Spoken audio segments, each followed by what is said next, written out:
ஆனால் எப்பவுமே ஒன்று நினச்சிக்கோங்க, இந்த மாதிரி இருக்கப்பட்டதுக்கு எல்லாம் ஒரு ப்ளஸ் ஒரு மைனஸும் இருக்கிறது இல்லையா?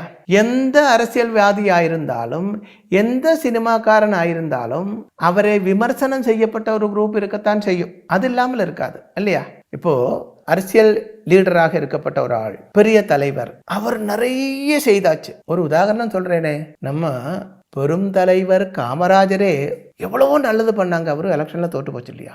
அப்போ எவ்வளவு நல்லது செய்திருந்தாலும் அதை விமர்சனம் பண்றதுக்காக ஒரு விபாகம் இருக்கத்தான் செய்யும். அப்ப என்ன வேண்டுமானால் அப்படி உள்ள ஆளுகள்ல இருந்து நமக்கு தோஷங்கள் வராம இருக்கிறதுக்காக வேண்டிய பரிகாரங்கள் செய்ய வேண்டும். அது மட்டுமல்ல, நமக்கு ஒரு யோகம் வரும்பொழுது எல்லாம் ஆச்சு அப்படி நினைச்சிட்டு இருக்கக்கூடாது. இப்ப பல பேரும் அப்படித்தான் இருக்காங்க அரசியல்ல. இனி எல்லாமே நான் தான், அஞ்சு காலம் வரைக்கும் நான் இப்படித்தான் இருப்பேன் அப்படி நினைச்சு கொண்டு இருக்காங்க.